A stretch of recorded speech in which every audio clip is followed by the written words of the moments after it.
You toured a few assisted living communities. You were very upfront with all of them, letting them know that the money wasn't going to last forever. Your mom finally decided on a great community, and they said, "Don't worry, when the money runs out, we'll take Medicaid." Cool. Until it wasn't. I'm your host, Valerie Lynn, and in this episode, we're talking about that very uncomfortable conversation you had no idea was coming. Welcome to Desperately Seeking Senior Living, a podcast for sons, daughters, grandkids, spouses, and all caregivers who suddenly find themselves tangled in the search for senior living and care. If you like today's episode, don't forget to subscribe and check out our doable download in today's show notes for a printable summary of the show and a bonus tip. Hi, and welcome to the show. I can't believe how many times this has happened to my clients and families I've met over the years. How is it possible that you can have these very candid conversations about money, conversations where you are very clear about the finances, and the senior living community says, "No problem, we'll take Medicaid." But then a year later, or whenever the money runs out, you are blindsided. You send that email or walk into the community or adult family home to give them that heads up. "Hey, mom's got about 3 months of money left. Just wanted to let you know we are applying for Medicaid now." And then bam, out of nowhere, they say, "Oh, sorry, we need private pay money. We need more money before we can accept Medicaid." Or worse, they say, "We don't take Medicaid." But you know what you heard. And now they're saying you have to pay up or move out. If this happened to you, then you're living in a state where assisted living communities take both private funding and state funding, otherwise known as Medicaid. In California, Medi-Cal.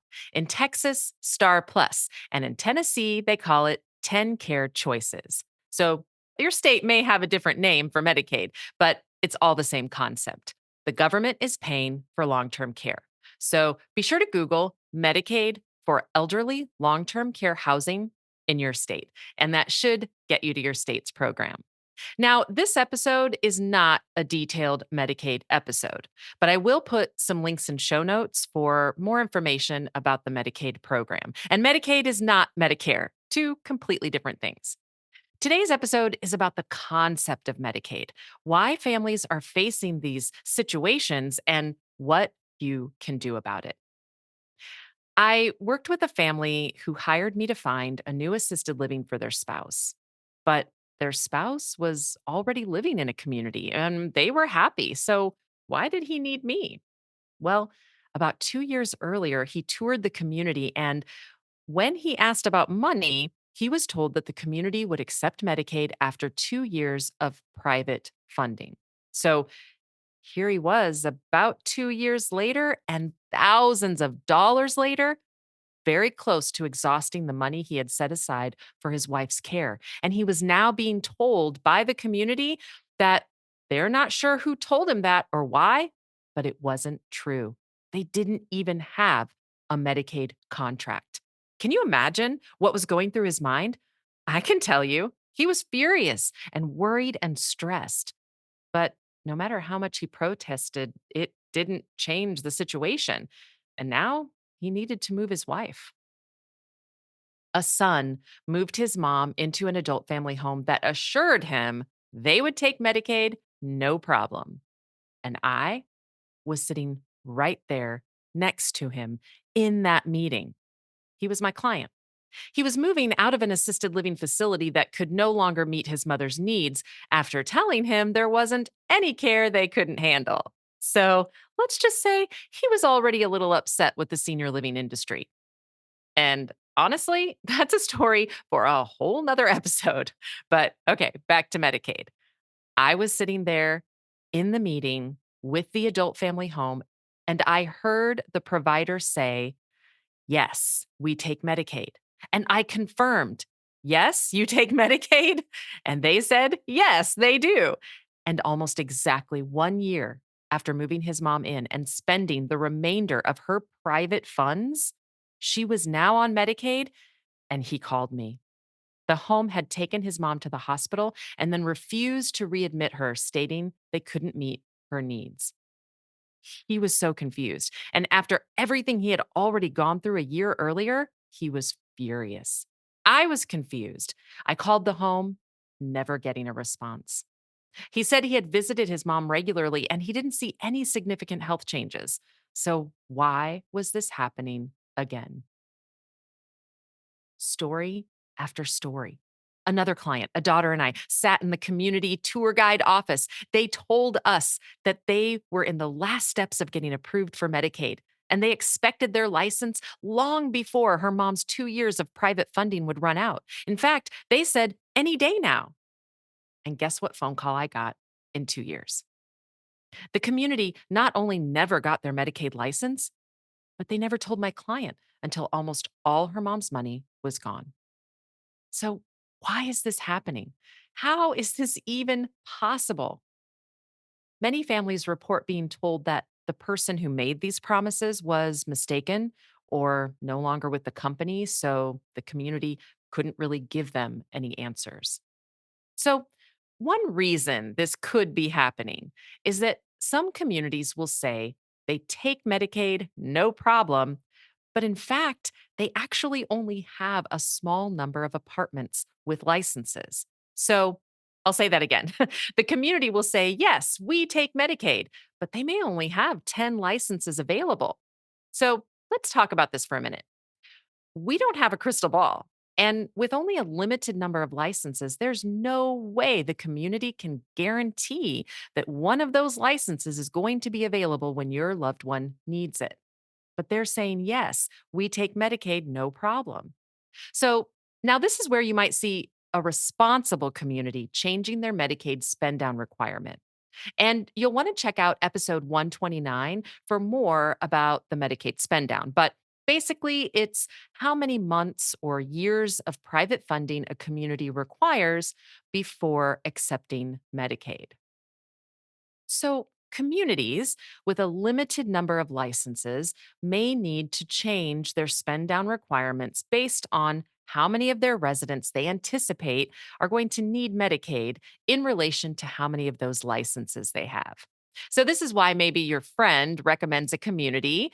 And when her mom moved in, the spend down requirement was 1 year. And then when you go to tour a little bit later, it's now 2 years.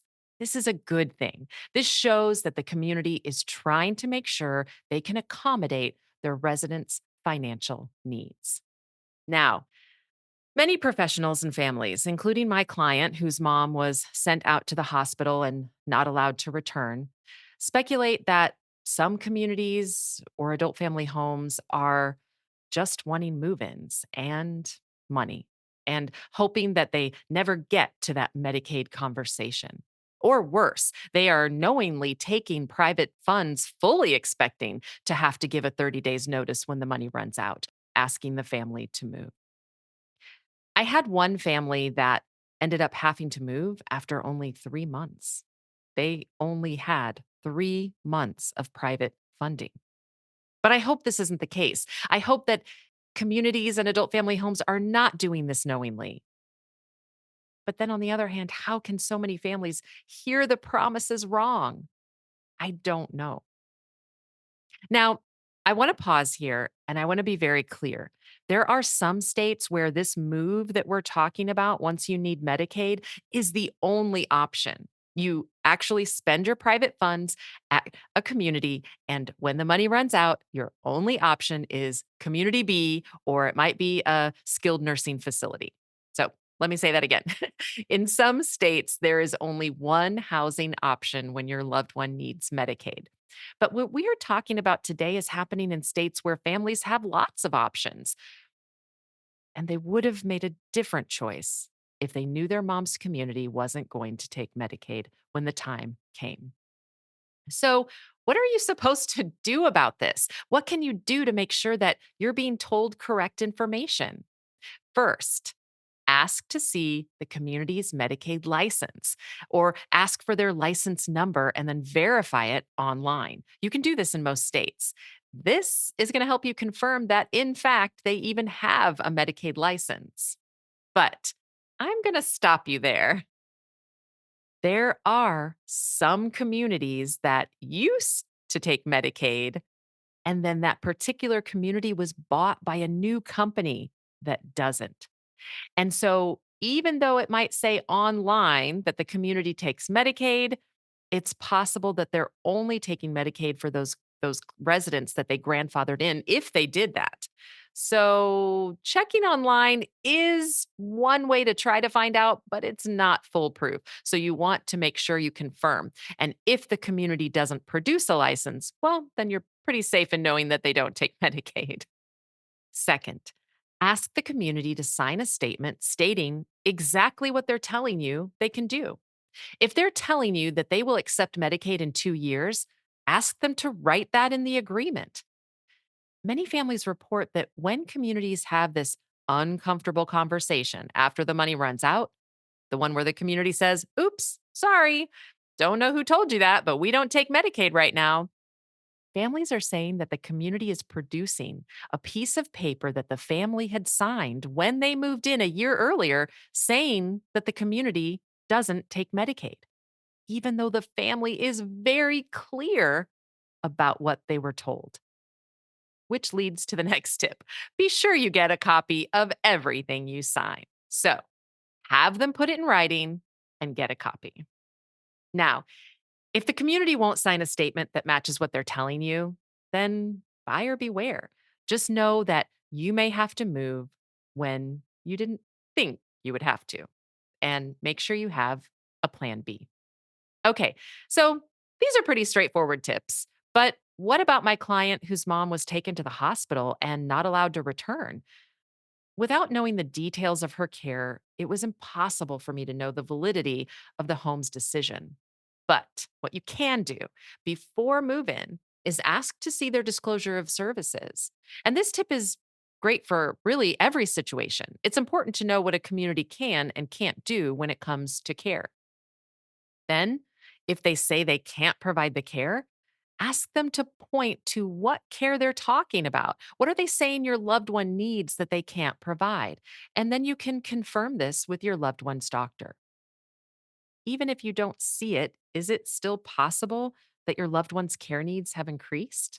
I mean, you're visiting, but you're not providing the care. So it's good to double check. If you still think it's only about the private money running out, you can report the home or assisted living to the state. Every state has an ombudsman, and you can call them if you have any complaints about the long term care system in your state. But in the end, do you really want someone caring for your loved one when they don't want to? It's kind of an impossible situation, and it's also not your fault. This isn't about how you spend your money. If your mom wants to live in a particular community and you know they won't take Medicaid in the future, and you know you're going to have to move your mom in 1 year or 2 years or even 3 months, that's your choice. It's your right. But I believe it's also your right to know. This is about informed decision making. Every family I've talked to that this has happened to would have made a different choice had they known. And now you know. You know what to look for and what to ask. And hopefully, this episode helps make your journey a little more doable. Today's episode is brought to you by ClearPath Senior Living Solutions. ClearPath helps families find assisted living, memory care, and other resources. Find our contact information in today's show notes. Check out this episode's doable download in show notes for details, including industry terms and definitions we discussed, as well as a bonus tip from our guest. Have questions or your own tips to share? Leave us a message. We'd love to hear from you. And until next time, make it doable.